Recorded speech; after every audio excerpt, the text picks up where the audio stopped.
Boa noite, irmãos. Que a graça e a paz do nosso Senhor e Salvador Jesus Cristo vos sejam multiplicadas.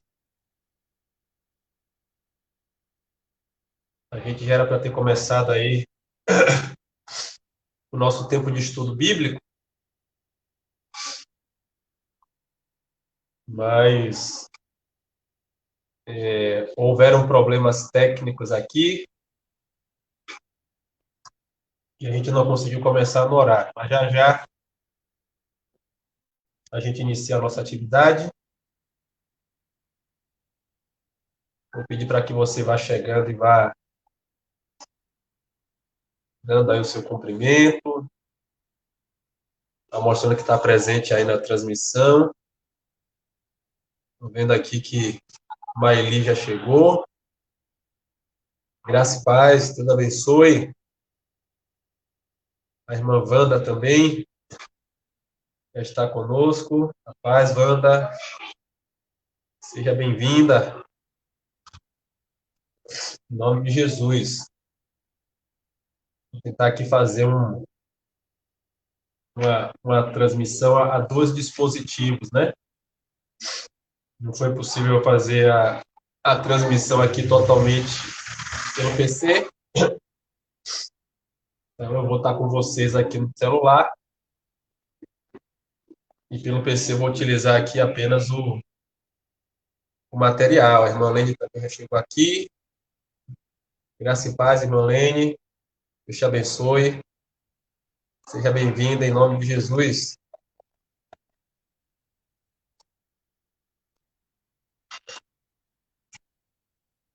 Vamos tentar encerrar a nossa quinta lição falando sobre santificação.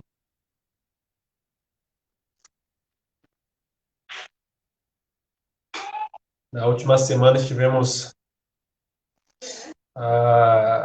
sendo orientados por Deus sobre como é que a gente faz para não se contaminar diante dos banquetes que o mundo quer nos dar, por meio da vida de Daniel, Misael, Azarias e Ananias, seus amigos, mais conhecidos como Sadraque, Mesaque e Abednego, e até onde a gente conseguiu ministrar foi uma bênção, né? E que mesmo em meio a uma situação hostil, os servos do Senhor estiveram ali dispostos a serem fiéis a Deus, apesar de todo o perigo que rondava essa fidelidade, né? E hoje nós queremos encerrar, então, essa nossa quinta lição, né? Falando sobre as consequências dessa obediência, né? Será que foram boas as consequências? É sobre isso que a gente vai estar falando daqui a pouco.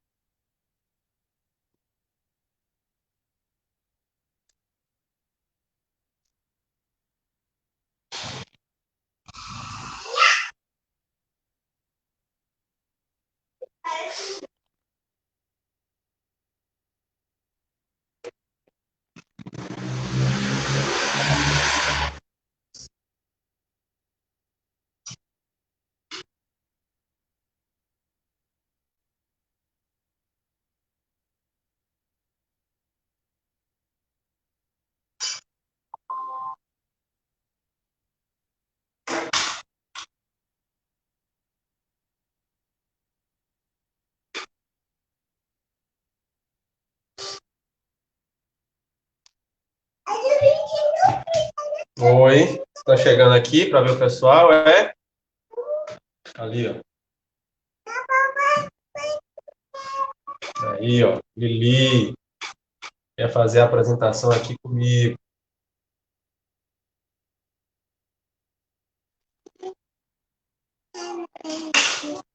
Hein?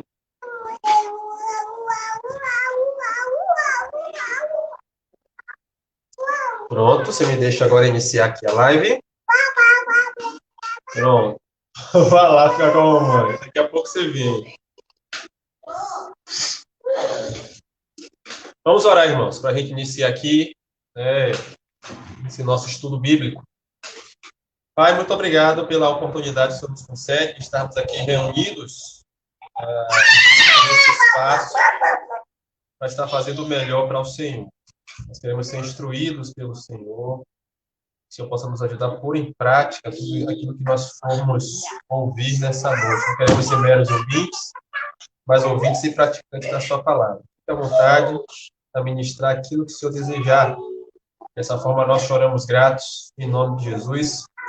Amém. Pois bem, amados, no nosso último encontro, a quinta lição, falando sobre santificação, nós tivemos como título dessa lição o decidir-se não se contaminar. E aí a gente vai falar um pouquinho sobre o que significava, né? Essa questão da contaminação, como é que nós enxergamos essa contaminação no nosso meio. Quando a gente falou em contaminação, só para revisar assim, um pouquinho do que nós conseguimos passar no nosso último encontro, a gente fala de contaminação, por exemplo, no que diz respeito aos usos e costumes, aos comportamentos. A gente falou um pouquinho sobre a questão da sensualização, sobre a sensualidade, que por vezes nos atinge.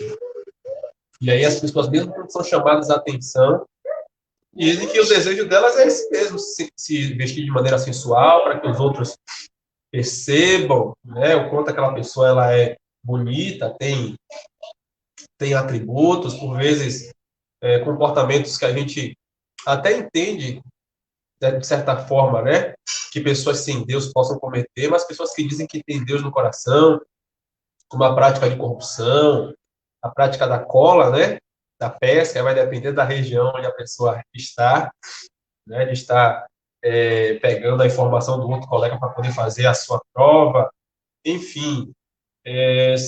Inclusive no que diz respeito também à questão da sexualidade, tem muita coisa que está na moda aí e que vai de encontro àquilo que a palavra de Deus diz, mas tem quem esteja no meio evangélico, tem quem diga que serve a Deus, mas continua praticando esses tipos de atos. E aí a gente chega até a questionar o quanto é que o povo de Deus de fato sabe acerca de Deus, acerca de alguns assuntos vitais, por exemplo, o que é que significa conversão? Será que essas pessoas, de fato, entregaram a sua vida ao Senhor, entendendo qual era a obra de Deus na nossa vida, ou não? Essa pessoa participa de discipulado, de classes de discipulados, costuma participar de cultos doutrinários, ela sabe se posicionar no que diz respeito à ética e dilemas cristãos, ou não? Muito mal, há alguns assuntos que são debatidos na área de teologia, dentro da escola bíblica dominical.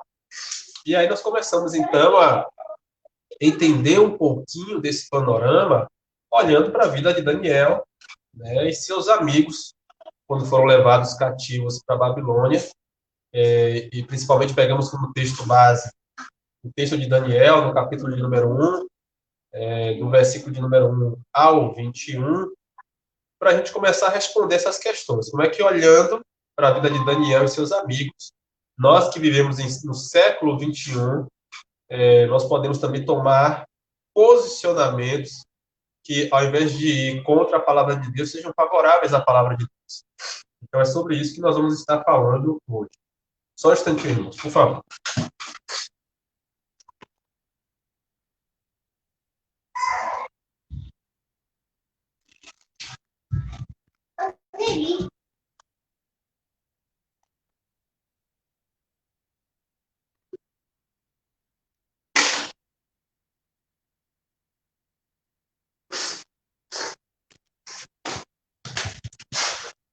Pronto. Eu vou precisar repassar um pouquinho do contexto de onde Daniel e seus amigos estavam inseridos, porque foi justamente aí que o computador deu problema e a gente não conseguiu mais trabalhar. Pois bem, os babilônios, que a depender da sua versão bíblica aí, Daniel, deve estar escrito como caldeus, eles derrotaram o Reino do Sul, o Reino de Judá, por volta do ano 586 a.C. Na verdade, eles fizeram várias incursões contra Judá. No primeiro momento, Judá se dispôs a pagar os tributos para que não fosse invadido, mas depois resolveu desobedecer a isso e desobedecer primeiramente a Deus e a esses decretos dos babilônios e, por fim, no ano 586, a cidade, então, tem a sua invasão final, com a morte de muitas pessoas dentro da cidade de Jerusalém, saques, violência, né, estupro contra mulheres também. O templo é saqueado, uma coisa impensável, porque qualquer um que tocasse de maneira indevida em qualquer utensílio do Senhor poderia ser fulminado. Mas o que a gente percebe é que Deus permitiu que o templo fosse saqueado, que aquelas pessoas percebessem, né, que a glória do Senhor estava se esvaindo de entre eles, e esses utensílios foram levados para locais sagrados dentro da Babilônia. E aí parte do povo judeu é levado também escravo para a Babilônia. Se fala aí que principalmente profissionais gabaritados e a elite de Jerusalém, ela é levada, né? Baixa um pouquinho aí, gente, que está alto. Obrigado. Então, uma elite babilônica, uma elite judeia, ela é levada, então, para a Babilônia. Entre eles estava justamente Daniel, Sadraque, Mesaque e Abidnego. Algumas especialidades dos babilônios. Eles eram, além de excelentes guerreiros, prova disso foi que eles conseguiram subverter, ou conseguiram guerrear contra os assírios. Os assírios eram a força bélica anterior a eles, foi o império que dominou o mundo. Antes deles, foram os assírios que levaram o Reino do Norte, que levaram Israel cativos. Eles conseguiram, então, avançar contra os assírios e, por conta disso, foram conhecidos pela sua arte da guerra. E também excelentes arquitetos, uma vez que na Babilônia estavam os jardins suspensos, né, os famosos jardins suspensos da Babilônia, uma obra arquitetônica formidável, tão formidável, que era conhecida como uma das 7 maravilhas do mundo antigo. Eles também eram famosos pela busca do conhecimento. Eram excelentes astrônomos. Eles tinham uma maneira de buscar a religiosidade, inclusive chegava a respeitar também a religiosidade daqueles que eles traziam cativos. Eles não tinham problemas quanto a isso, desde que os cativos se rendessem às suas divindades. Só que eles começaram a confundir a astronomia, os seus conhecimentos de ciência, com os seus conhecimentos de religiosidade, de tal forma que alguns dos astros chegavam a ser adorados. Então, você tinha adoração ao Sol, adoração à Lua, o próprio rei também, ele era adorado, e isso era imposto também para aquelas pessoas que eram levadas escravizadas por eles. Então, assim, o que a gente percebe é que a Babilônia, ela estava na moda. Aliás, quem não seguisse a moda babilônica não teria um outro ofício, não. No mínimo, aí, a retenção de seus bens e poderia também ser morto. E aí, falando um pouquinho sobre esse sistema de domínio da Babilônia. Os assírios, como eu cheguei a falar para os irmãos, eles tinham uma maneira diferente de levar os seus dominados cativos. Todos dois tinham por objetivo acabar com a noção de povo, de nação, do povo que era levado cativo. Tá? Só que assírios e babilônios tinham estratégias diferentes.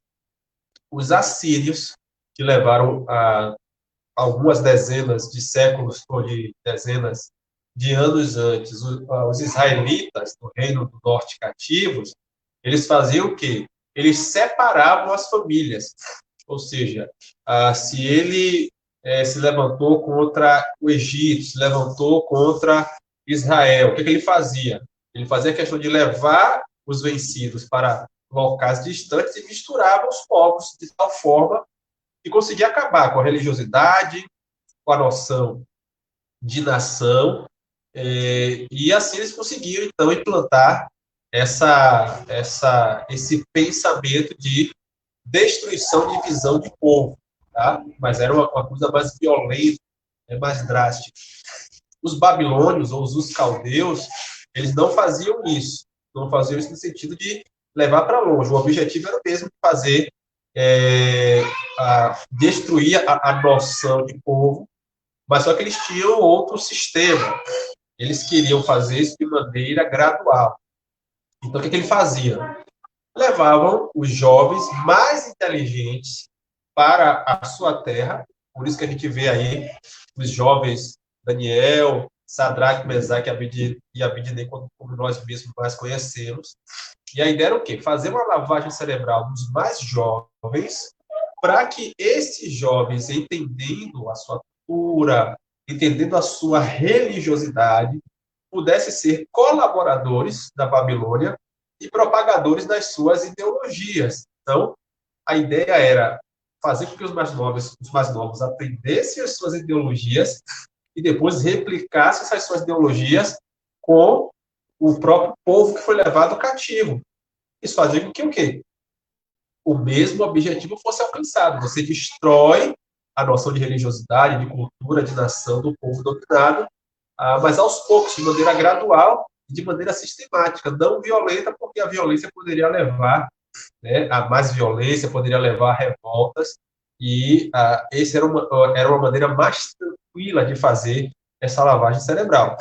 E a gente percebe que tem tudo a ver com aquilo que a gente vive nos nossos dias.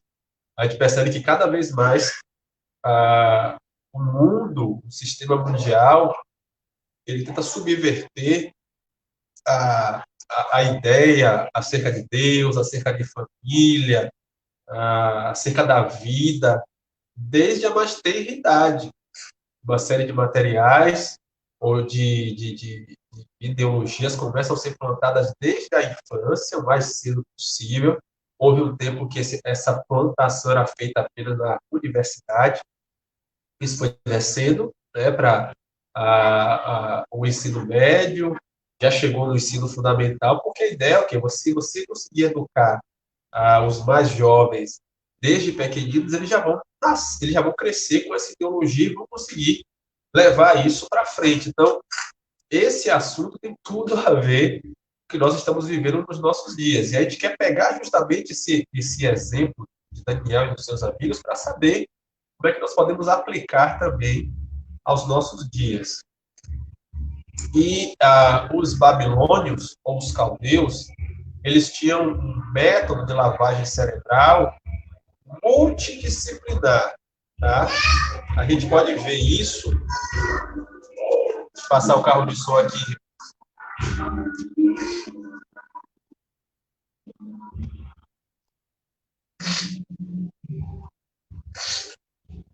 Já estou um pouquinho gripado. A gente pode ver isso em Daniel. Queria convidar você a abrir em Daniel, capítulo de número 1. Daniel 1. Dos versículos 4 ao 7.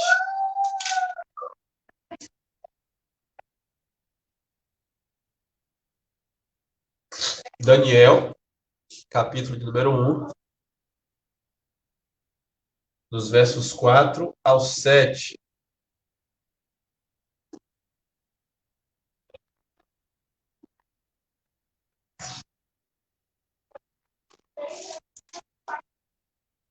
Diz assim a palavra de Deus.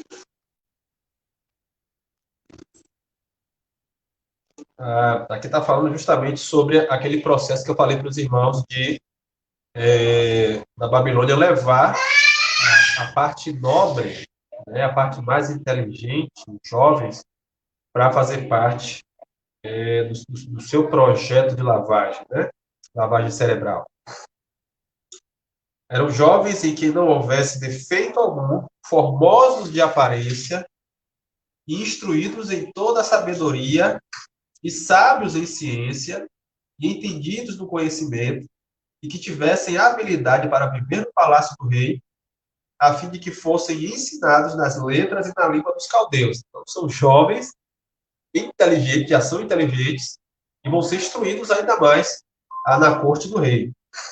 E o rei lhes determinou a ração de cada dia, da porção do manjar do rei e do vinho que ele bebia, e que assim fossem criados por 3 anos, para que, no fim deles, pudessem estar diante do rei e o receber a mesma alimentação que o rei recebia. E entre eles achavam os filhos de Judá Daniel, Ananias, Misael e Azarias. Esse aqui são Daniel e os seus amigos.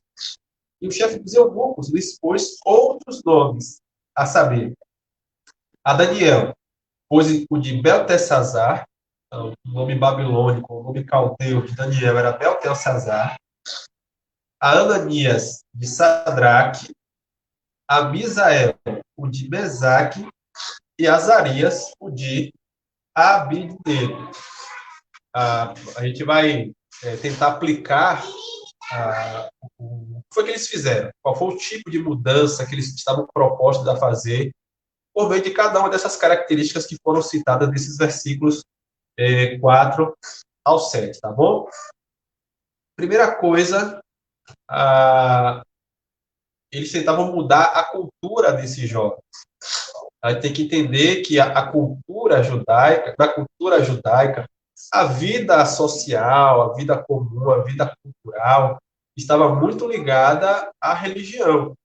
E por estar ligado à religião, estava ligado ao monoteísmo, ou seja, a adoração a um único Deus, que era uma coisa já fora do comum naquele momento ali, né? Nós estamos falando aqui do século VI antes de Cristo.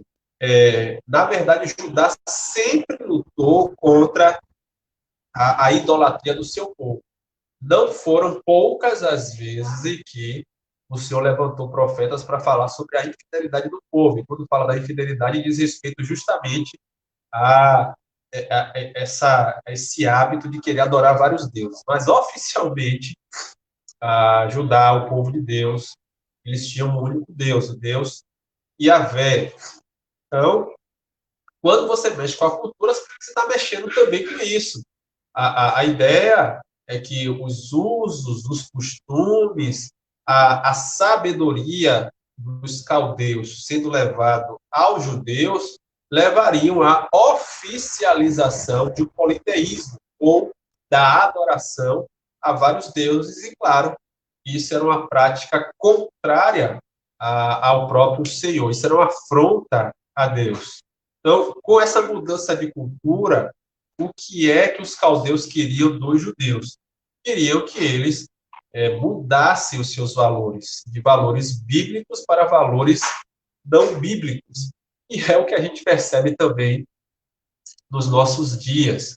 As músicas, as propagandas, as roupas, o costume, tudo isso sendo colocado de maneira assim muito forte na nossa cabeça, de tal forma, né, a gente ouve falar muito sobre algumas coisas estruturais, sobre o machismo estrutural, sobre o racismo estrutural, que é a ideia de você normalizar algumas práticas e, com isso, impedir mulheres, impedir que negros tenham acesso a algumas oportunidades.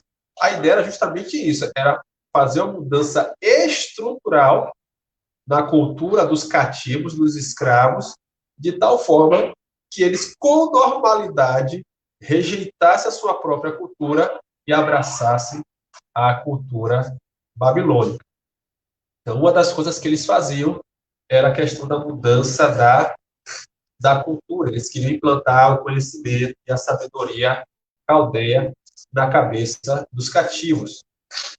A mudança de língua, porque o versículo 4 também fala que eles seriam ensinados nas letras e na língua dos caldeus. Qual é a ideia? A ideia é semelhante à ideia da mudança da cultura. Era fazer com que os judeus eles substituíssem o hebraico pelo caldeu. Ou seja, ele vai substituir a língua materna, a língua dos seus ensinamentos, até que ela sumisse.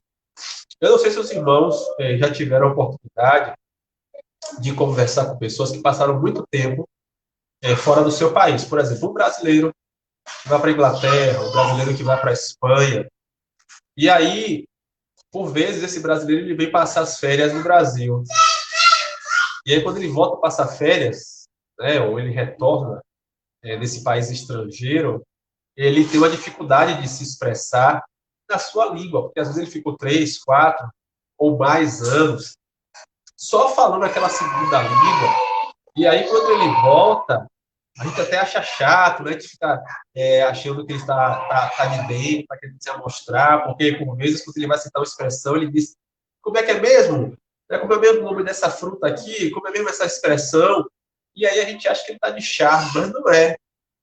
Você condicionou tanto a sua mente durante 3 anos, um ano que seja, ou mais, a pensar naquela língua, que quando você volta para a sua nação de origem, você esquece, está acostumado a falar, você pede comida, você pede ajuda, enfim, você está imerso naquela cultura de tal forma que quando a pessoa vem para a sua terra natal, ela tem essa dificuldade de fato.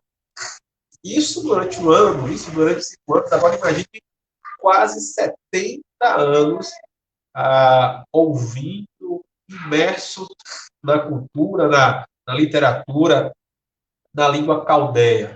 Né? E isso faria com que o quê?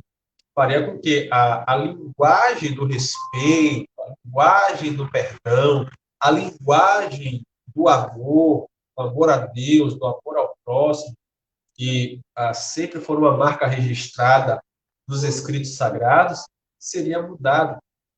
Ou seja, agora ia ser a língua da raiva, a língua do rancor, a língua da vingança, que é o mesmo, irmãos, que tenta ser implantado nos nossos dias também, né? Essa linguagem irascível, essa linguagem da contenda. A gente tem visto aí uma guerra louca, ideológica, entre quem é de direita, quem é de esquerda, e de tal forma que, se eu pudesse me afastar das redes sociais, eu me afastaria, porque eu não suporto isso, né?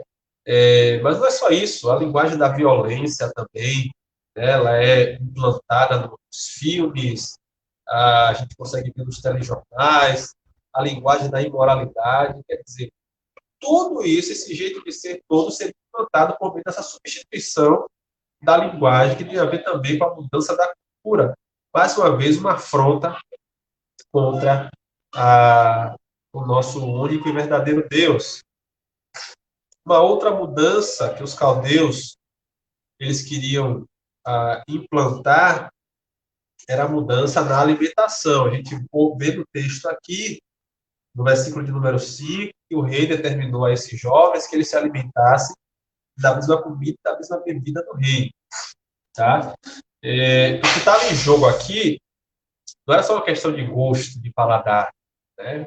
Você, por vezes, você vai para algumas regiões do país, você vê algumas comidas que você não vai muito com a cara, né? Lá em Macapá, por exemplo, no norte do Brasil, no estado do Amapá, eles comem açaí com farinha. Eu não consigo compreender o açaí sendo comido com farinha, mas diz que é uma coisa maravilhosa, que é uma iguaria.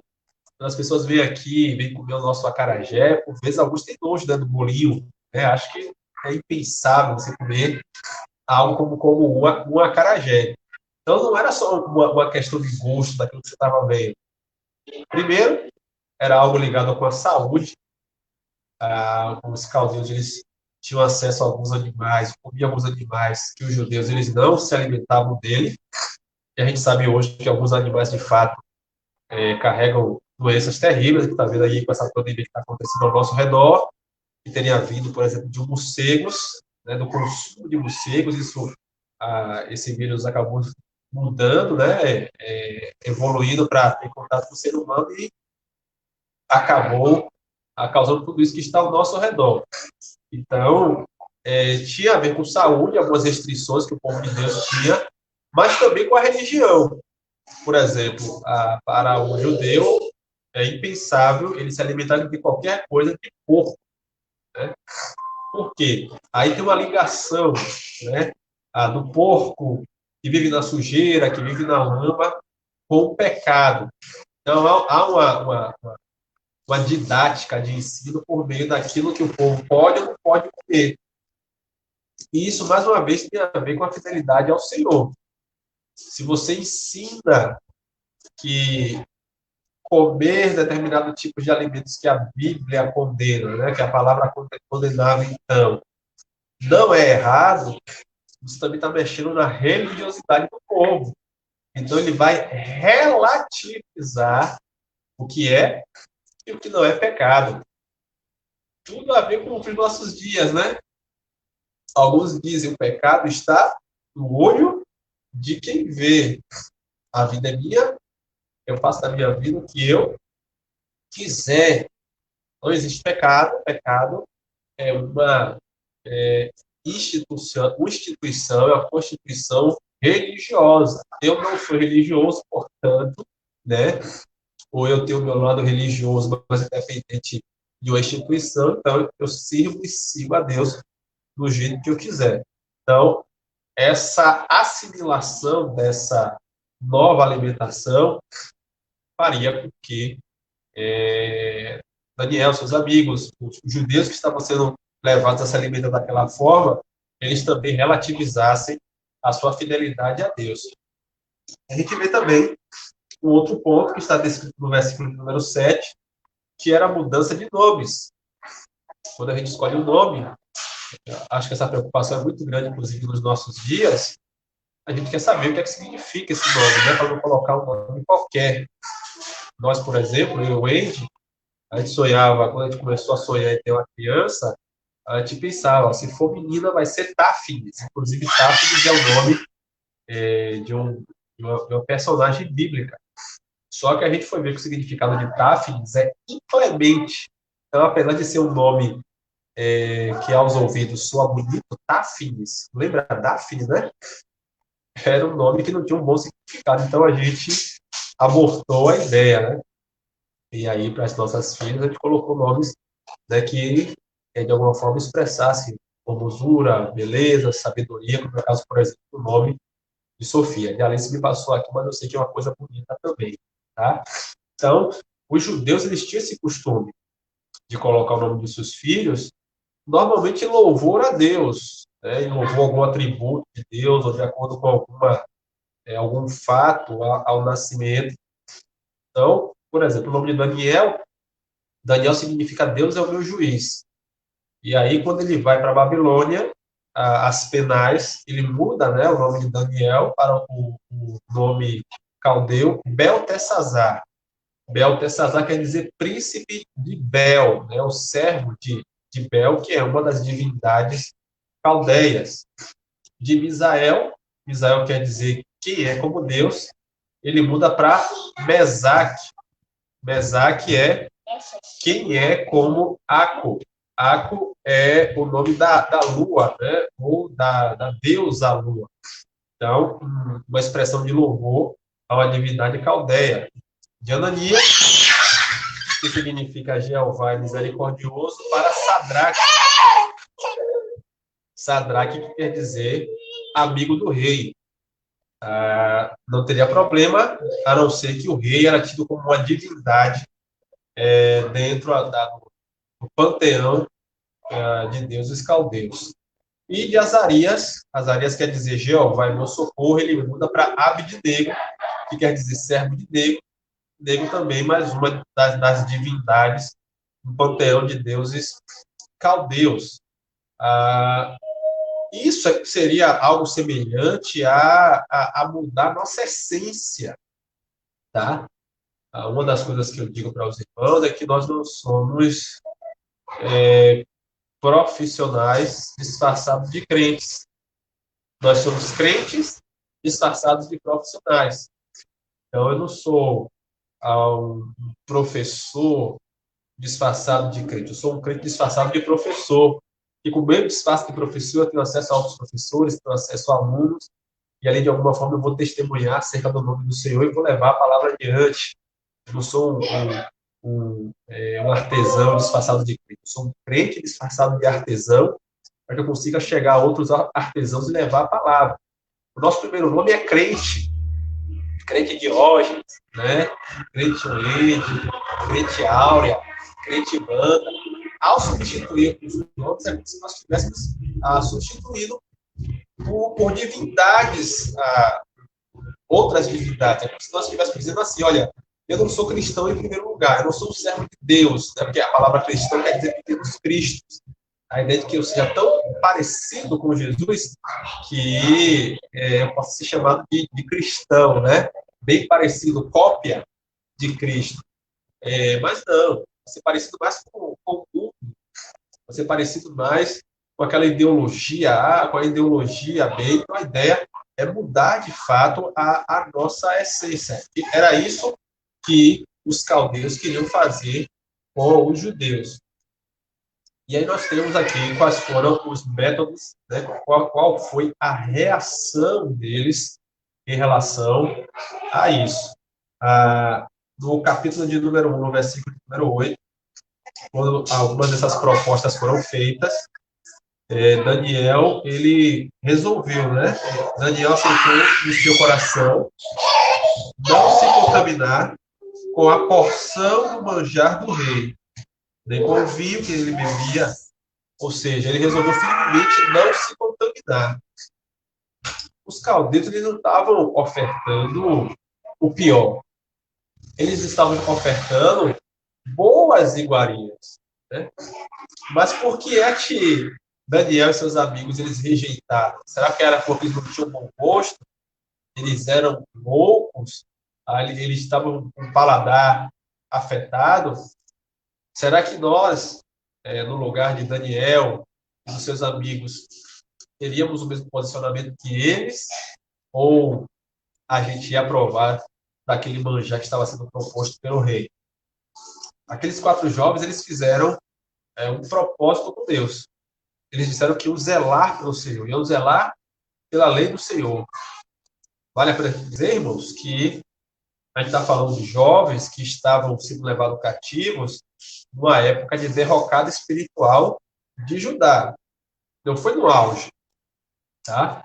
Foi numa derrocada, quando Judá estava sendo idólatra, estava sendo imoral. Mas, mesmo assim, aqueles jovens, eles levaram as instruções do Senhor no seu coração de tal forma que entenderam que, apesar de dentro da sua nação haver imoralidade, apesar de para onde eles estavam sendo levados cativos haver imoralidade também, eles decidiram fazer o propósito de Deus. Nós não vamos nos contaminar, né? E aí eles fizeram prova, não, nos dê legumes e no lugar da bebida nos dê água, e pode nos provar durante aí 10 dias, né? Se a nossa aparência não vai estar melhor do que a aparência desses que vão receber aí as iguarias do rei. E, de fato, de maneira sobrenatural, o Senhor respondeu.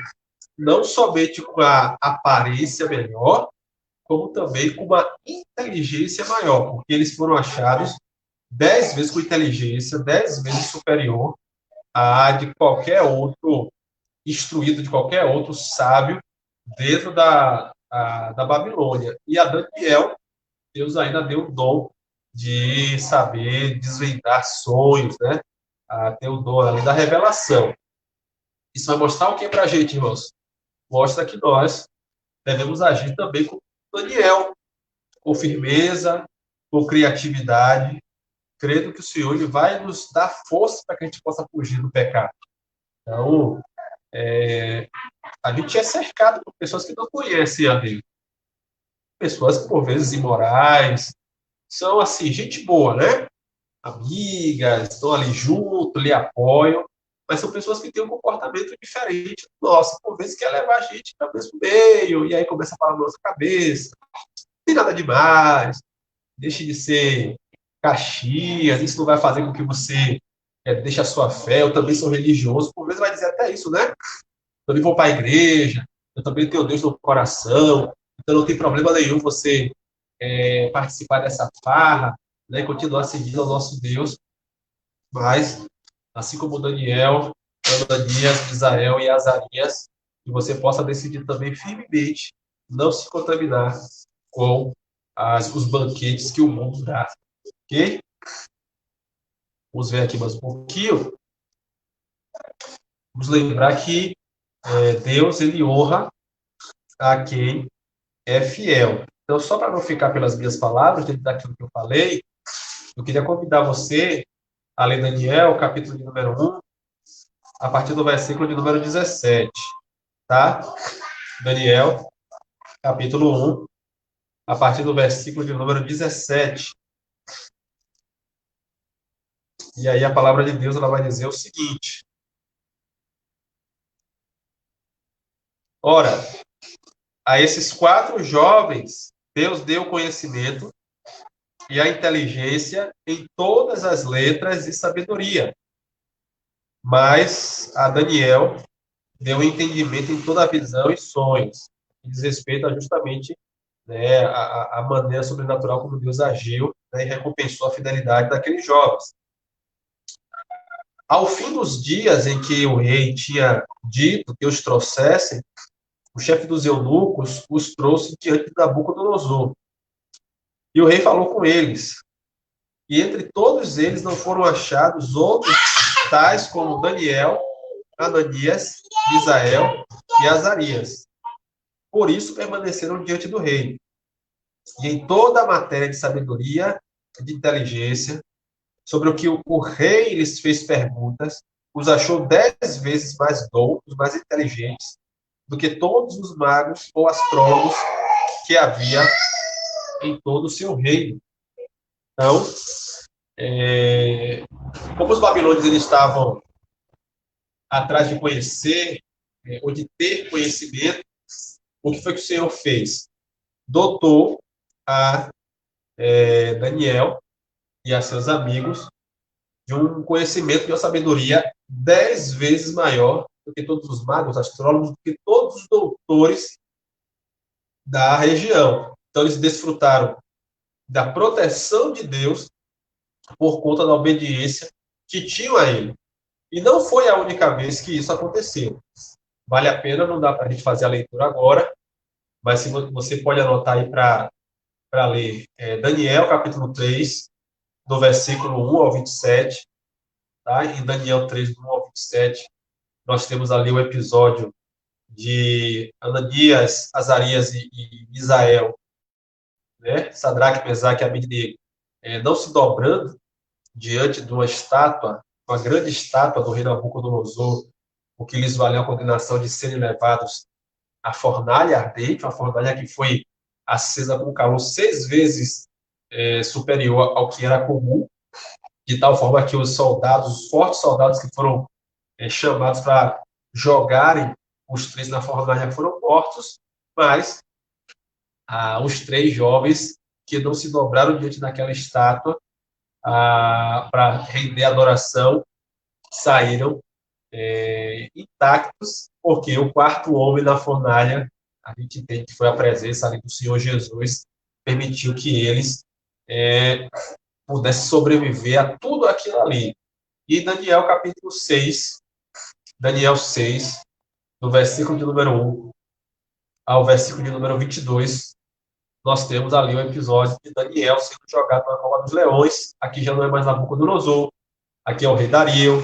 Daniel foi escolhido como um dos principais responsáveis pela administração ali do domínio medo-persa. Né? Aqui já são os persas que subjugaram os babilônios.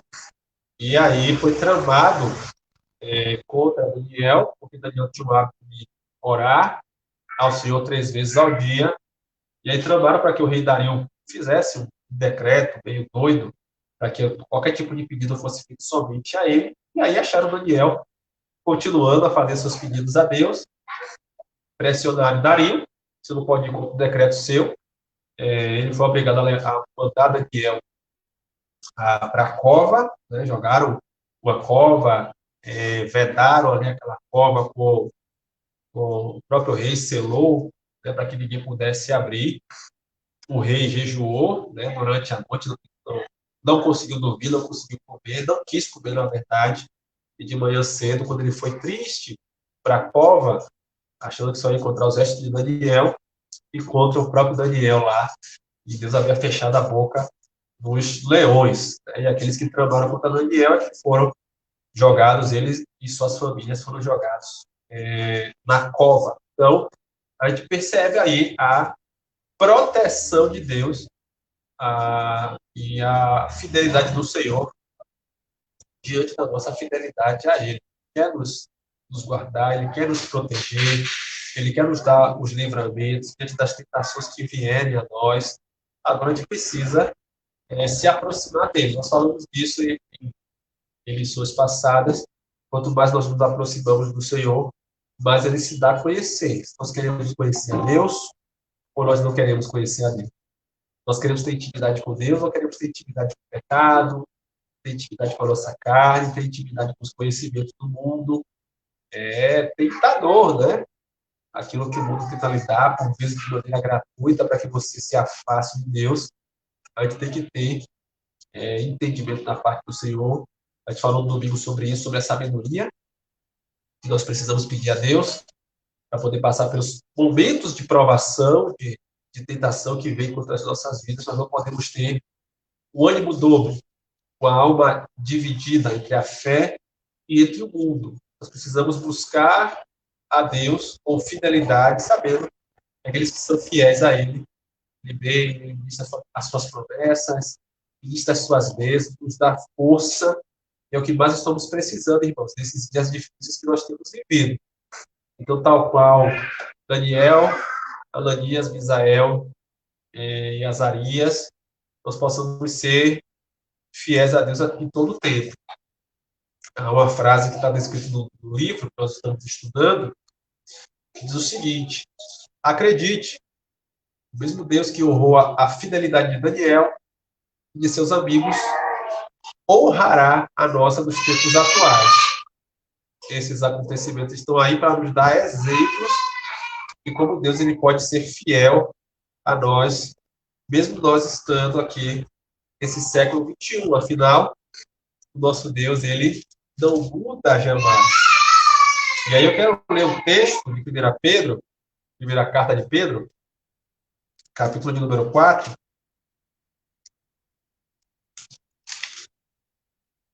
1 Pedro 4, 14 ao 16. 1 Pedro 4, 14 a 16. O texto ele diz o seguinte: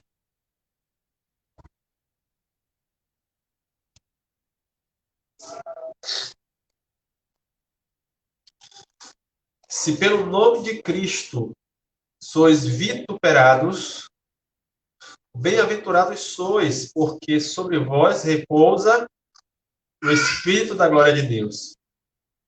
Que nenhum de vós padeça como homicida, ou ladrão, ou malfeitor, ou como os que se entremetem em negócios alheios. Mas se padece como cristão, não se envergonhe, antes glorifique a Deus nessa parte.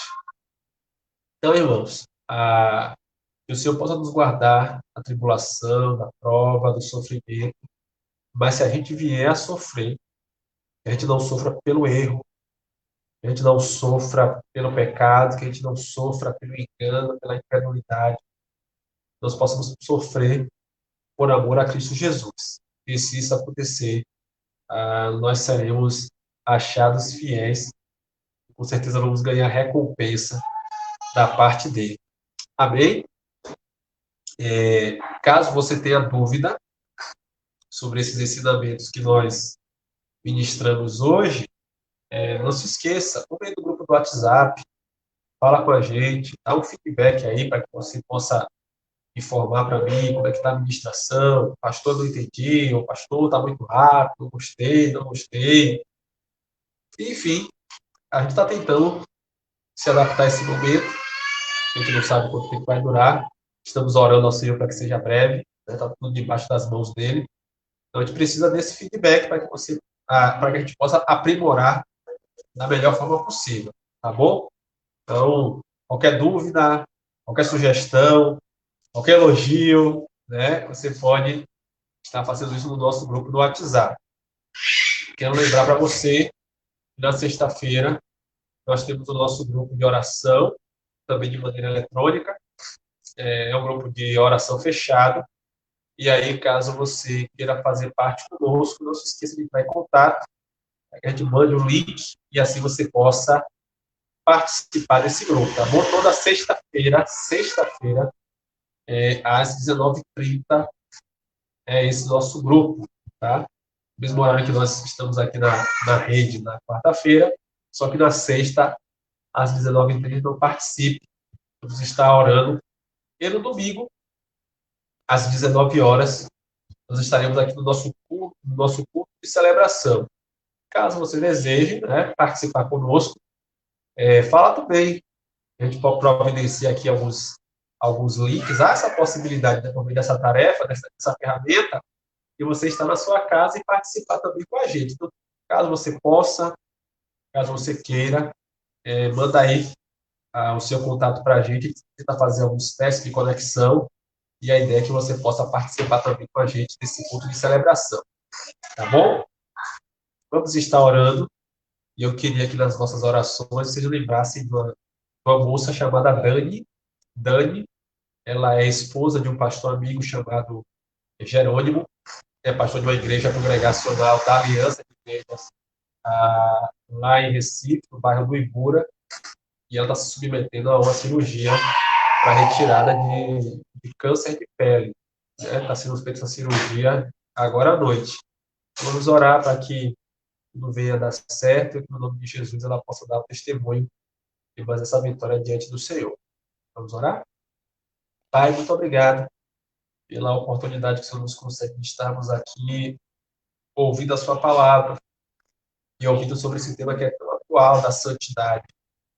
Que o Senhor nos ajude a praticar tudo aquilo que nós ouvimos nessa noite. Nós não queremos nos contaminar com a cultura, com a mudança de essência, com a falta de fidelidade que esse mundo tem com o Senhor. Tem misericórdia quando decidimos não orar, quando decidimos não ler a sua palavra, quando decidimos não dedicar o melhor nosso para ti. Nos ajuda a sermos fortes, a sermos resistentes, tal qual os seus servos Daniel, Azarias, Misael e Ananias foram ali entre os caldeus. Que sejamos achados fiéis, que o Senhor possa nos recompensar, Pai, como quiseres, por essa fidelidade. Que o Senhor possa abençoar também a vida de Dani, esposa de teu filho, Jerônimo, que está passando por aquela cirurgia. Em nome santo de Jesus, Pai, possa dar tudo certo, toma conta daquelas pessoas que estão cuidando dela, os médicos, anestesistas, técnicos de enfermagem, todos aqueles que estão envolvidos ali, que ela possa receber o melhor tratamento e possa estar dando também o melhor testemunho. Muito obrigado, Pai. Nos dá uma excelente noite na sua presença e nos faz colocar tudo aquilo que nós ouvimos nessa noite em prática. Dessa forma, eu te oro grato em nome de Jesus. Amém. Obrigado, irmãos, pela sua presença nessa noite. Deus te abençoe. A gente se encontra, então, na próxima sexta-feira, por meio de outra plataforma, né? Não será uma live, por meio da plataforma fechada. Entre em contato conosco para que a gente possa distribuir o link para ti, tá bom? Um grande abraço, que Deus em Cristo te abençoe. Obrigado a todos que estiveram aqui conosco. Fique na paz do Senhor e até mais. Tchau, gente.